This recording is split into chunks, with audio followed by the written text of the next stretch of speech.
Hello student, मैं सौरभ कोहली आपका हार्दिक स्वागत करता हूं अपने यूट्यूब चैनल में।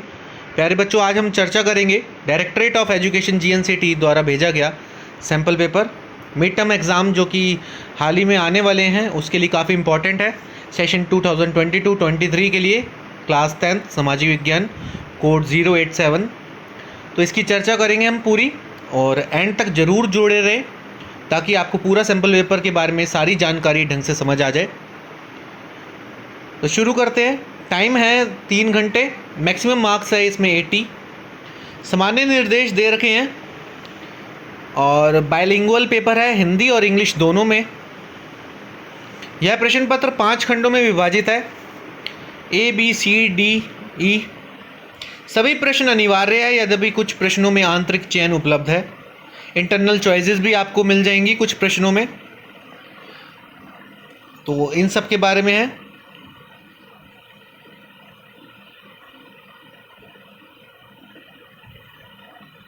शुरू करते हैं। सबसे पहले सेक्शन ए में बात करें ऑब्जेक्टिव टाइप क्वेश्चंस की। Choose the correct option in question 1 to 12। तो पहला प्रश्न है, निम्नलिखित में से कौन सा कथन असत्य है? प्राथमिक क्षेत्र को कृषि एवं संबंधित क्षेत्र भी कहा जाता है। द्वितीयक क्षेत्र को औद्योगिक क्षेत्र भी कहा जाता है। मत्स्य पालन द्वितीयक क्षेत्र में आता है। बैंक सेवाएं तृतीयक क्षेत्र में आती हैं। तो इसमें सी हमारा गलत लग रहा है, मत्स्य पालन प्रथम क्षेत्र में आता है। सेकंड है, निम्नलिखित में से कौन सा पंजाब के समृद्ध किसान के लिए विकास का लक्ष्य नहीं हो सकता? क्वेश्चन को ध्यान देखें, इसमें नहीं पूछा है पंजाब के किसानों का समृद्ध किसान के लिए विकास का लक्ष्य नहीं हो सकता। अपनी उपज के लिए कम समर्थन मूल्य, सस्ते मजदूर, सुचारू सिंचाई की व्यवस्था। ए और बी दोनों गलत है। तो पहला, अपनी उपज के लिए कम समर्थन मूल्य, ये नहीं हो सकता। थर्ड है ऑप्शन, निम्नलिखित में से महात्मा गांधी राष्ट्रीय ग्रामीण रोजगार गारंटी अधिनियम 2005 के संदर्भ में क्या सत्य है? मनरेगा के बारे में पूछा गया है। वर्ष में 100 दिनों का रोजगार, ग्रामीण क्षेत्र के लिए रोजगार, यदि सरकार रोजगार उपलब्ध कराने में असफल रहती है तो बेरोजगार भत्ते का प्रावधान। उपरोक्त सभी, तो उपरोक्त सभी चीजें इसमें सही हैं। फोर्थ प्रश्न है, यदि किसी क्षेत्र में बड़े बांधों को बनाया जाता है तो स्थानीय लोग उसका विरोध क्यों करते हैं? उन्हें वह जगह छोड़नी पड़ सकती है, उनकी भूमि जाने का डर होता है, आय के साधन खोने का डर होता है। ये सभी कथन सत्य हैं, इसलिए वह लोग विरोध करते हैं। पांचवा प्रश्न है, किसी देश की औसत आय उसकी कुल आय में निम्नलिखित में से किसको भाग देकर निकाली जाती है? तो इसका उत्तर है कि कुल जनसंख्या यानी कि टोटल पॉपुलेशन देकर निकाला जाएगा इसको। Average income of country is calculated by dividing total income of the country by which of the following. तो इसका आंसर है टोटल पॉपुलेशन यानी कि कुल जनसंख्या। छठा है, शिक्षा एवं स्वास्थ्य के आधारभूत प्रावधानों के कारण भारत के डैश राज्य में शिशु मृत्यु दर सबसे कम है? दिल्ली, राजस्थान, तमिलनाडु, केरल। तो कौन सा उत्तर है? आप ये सभी जानते हैं, बताइए। द्वितीय क्षेत्रक, सातवां प्रश्न है, द्वितीय क्षेत्रक को डैश नाम से भी जाना जाता है? औद्योगिक। तो ध्यान रहे कि द्वितीय क्षेत्रक को औद्योगिक क्षेत्रक यानी कि मैन्युफैक्चरिंग सेक्टर से भी जाना जाता है। आठवां प्रश्न है, एक देश जिसमें जीवन स्तर, स्वास्थ्य और सुरक्षा के लिहाज से बेहतर माहौल है उस डैश देश के रूप में जाना जाता है? विकासशील देश, विकसित, अल्प विकसित, उपरोक्त में से कोई नहीं। ध्यान रहे, क्वेश्चन ढंग से समझें। एक देश जिसमें जीवन स्तर, स्वास्थ्य और सुरक्षा के लिहाज से बेहतर माहौल है, तो ये भी आपको बताना है अल्प विकसित, विकासशील या विकसित, या उपरोक्त में से कोई नहीं। जहाँ हर चीज़ें ढंग से हमें मौजूद मिलेंगी वो विकसित है, और जहाँ प्रॉपर वे से उसके लिए प्रयास होगा वो विकासशील है। अगला है, निम्नलिखित में से कौन से मोटे अनाज का एक उदाहरण है? मोटे अनाज क्या होता है? तरबूज, चावल, ज्वार या गेहूँ? तो ज्वार मोटा अनाज में आपको कैलकुलेट करना है मिलेट्स।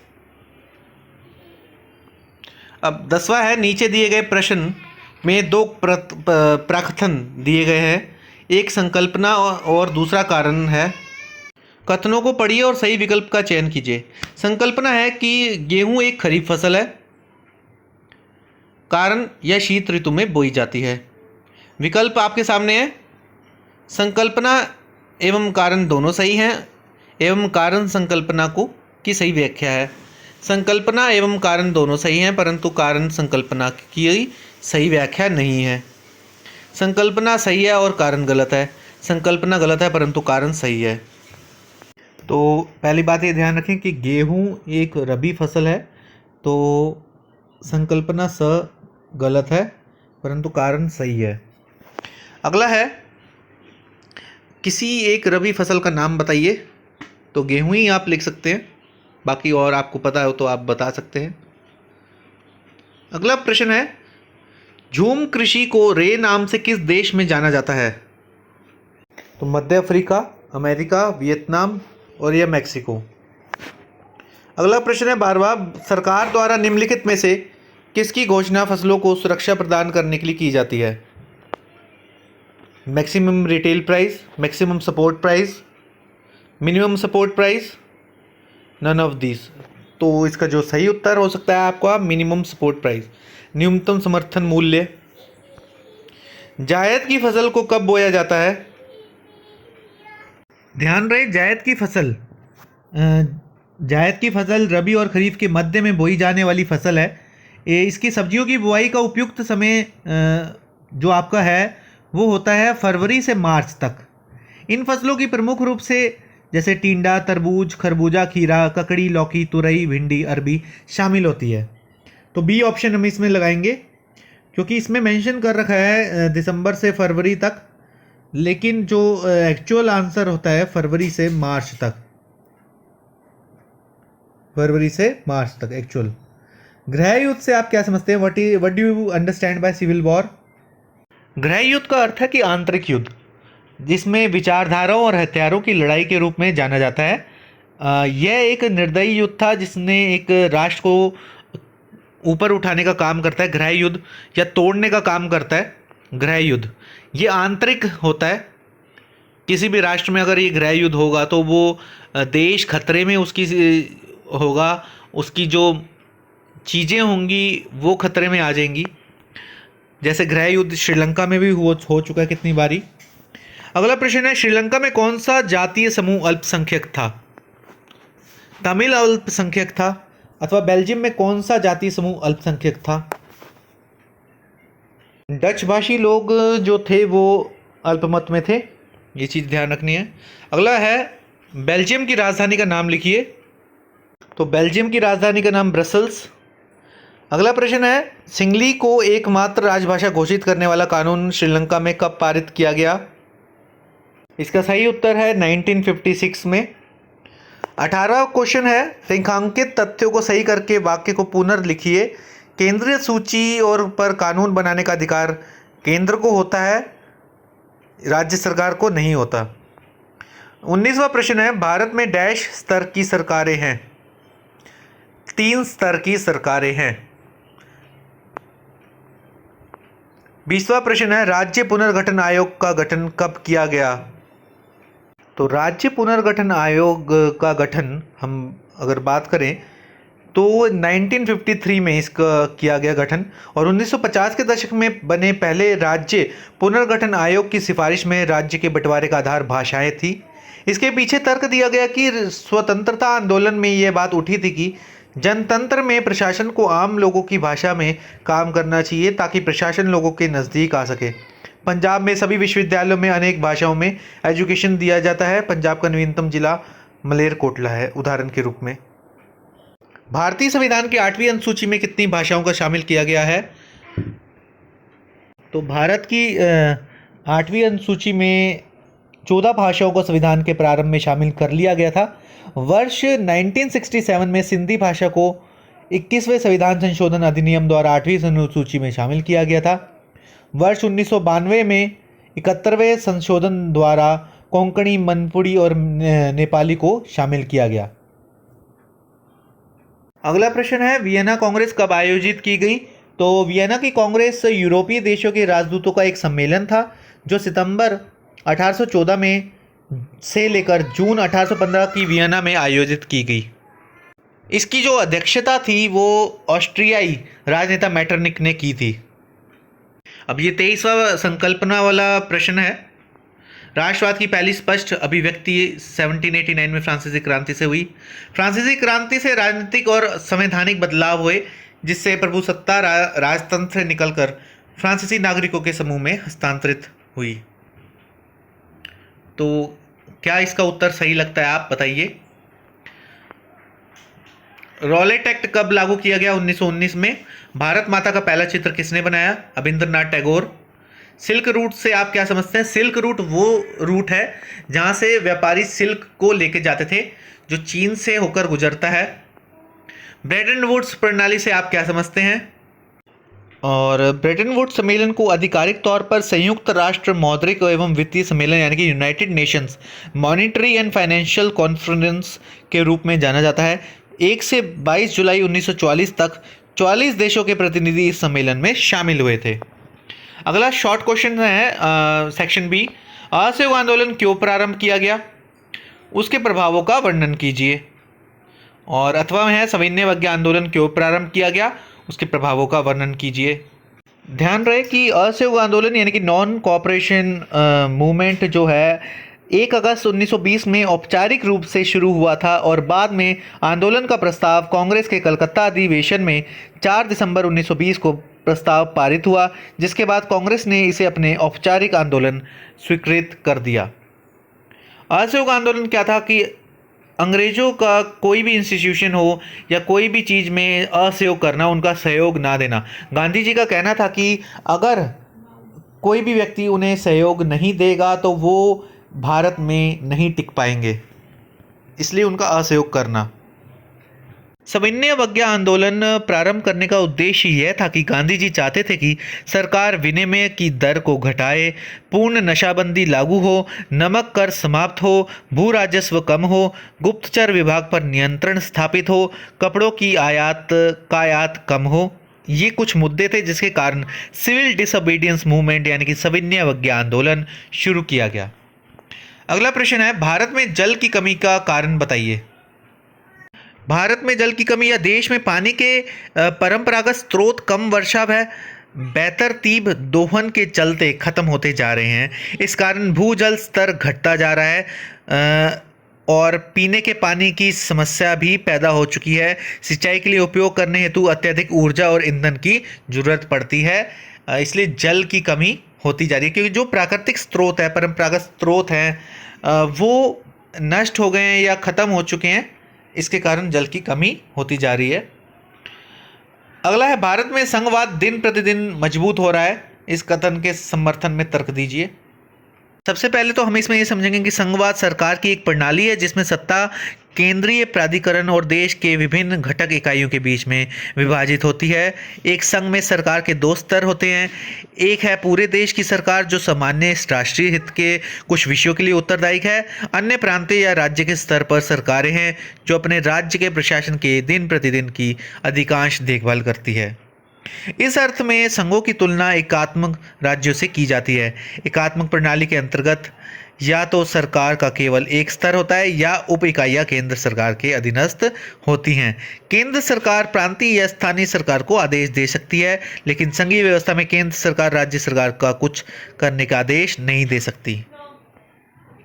अगला प्रश्न है, संगठित क्षेत्र की विशेषताओं का वर्णन कीजिए।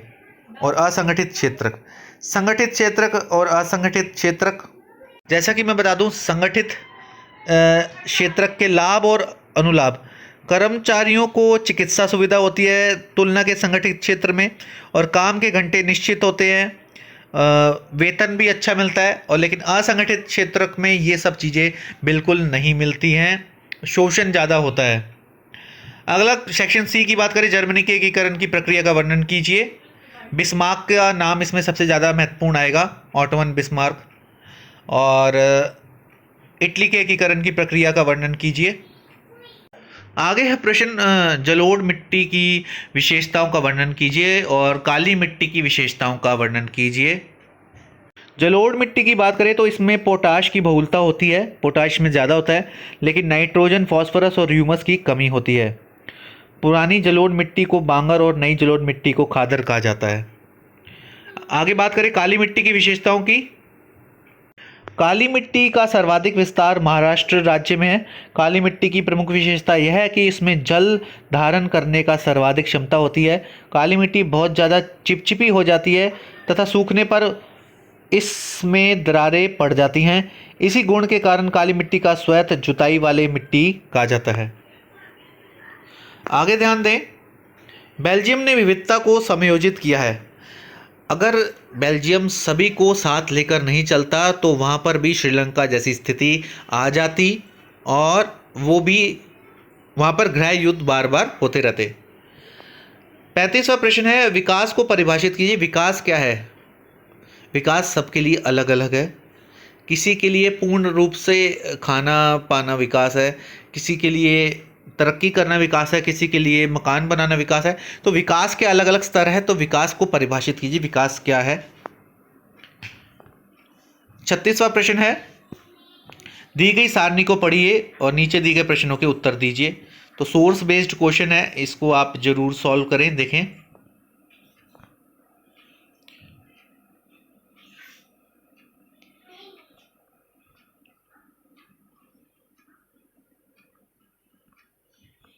आगे बात करें हम, गद्यांश दिया गया है 37 नंबर पे।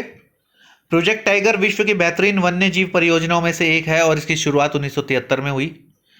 तो बाघ संरक्षण मात्र एक संकटग्रस्त जाति को बचाने का प्रयास नहीं है, अपितु इसका उद्देश्य बहुत बड़े आकार के जैव जाति को भी बचाना है। उत्तराखंड में कॉर्बेट राष्ट्रीय उद्यान, पश्चिम बंगाल में सुंदरबन राष्ट्रीय उद्यान, मध्य प्रदेश में बांधवगढ़ राष्ट्रीय उद्यान, राजस्थान में सरिस्का पशु विहार, असम में मानस और केरल में पेरियार बाघ भारत में बाघ संरक्षण परियोजना के उदाहरण हैं। तो इसका क्वेश्चन है, प्रोजेक्ट टाइगर की शुरुआत कब हुई थी? 1973 में हुई थी। भारत में बाघ जो रिजर्व की संख्या कितनी है? तो बाघ रिजर्व संख्या वो आपको बतानी है कितनी है। तो भारत में बाघ रिजर्व संख्या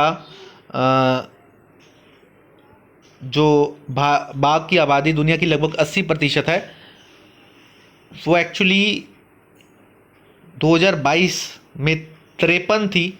अब क्या पता उसकी जो इंक्रीज हो गई हो 56 हो गई हो, पहले 53 थी। कॉर्बेट नेशनल पार्क किस राज्य में स्थित है? वो है उत्तराखंड में। केरल में स्थित बाघ रिजर्व का नाम है पेरियार। राजस्थान का सरिस्का वन्य अभयारण्य एक प्रसिद्ध डैश है बाघ रिजर्व। और आगे भी दी गई सारणी को पढ़ के उसके उत्तर दीजिए। एक और क्वेश्चंस दिया गया है।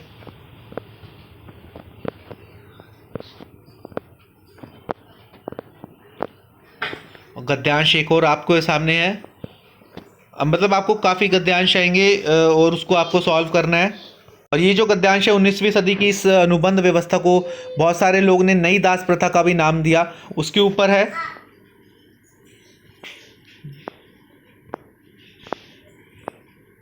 पैसेज आया हुआ आपको। अब मैप बेस्ड क्वेश्चंस पर बात की गई है। भारत के उसी मानचित्र पर निम्नलिखित को उचित चिन्ह दर्शाइए। हीराकुंड बांध पूछा गया है, नागार्जुन सागर बांध पूछा गया है, राणा प्रताप सागर बांध पूछा गया है। सबसे पहले हीराकुंड डैम की बात करूं या बांध की बात करूं तो ये उड़ीसा के महानदी पर निर्मित एक बांध है।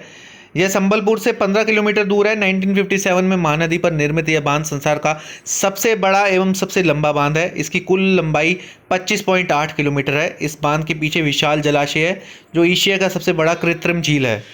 अगर आगे बात करूं नागार्जुन सागर डैम। नागार्जुन सागर डैम बांध परियोजना भारत के तेलंगाना राज्य में स्थित एक प्रमुख नदी घाटी पर एक बनी परियोजना है। इसका जो नामकरण है बहुत विद्वान नागार्जुन जी के नाम पर किया गया है, ये मेन बात है। और उड़ीसा तेलंगाना आप ध्यान रखना। राणा प्रताप सागर डैम की बात करें, ये राजस्थान में है, पड़ाझर खुर्द में। आगे सामने आगे ऑप्शन है, उस राज्य का नाम लिखिए क्योंकि ये दृष्टिबाधित के लिए है। वैसे आप समझ सकते हैं जहाँ जलियांवाला बाग हत्याकांड हुआ, जहाँ गांधी जी ने नील की खेती की, हीराकुंड बांध, नागार्जुन, तो इस तरह से है। तो ये था पूरा आपका सैम्पल पेपर। कैसा लगा आप ज़रूर बताएं और कमेंट बॉक्स में ज़रूर लिखें। दोस्तों के साथ शेयर करें। धन्यवाद।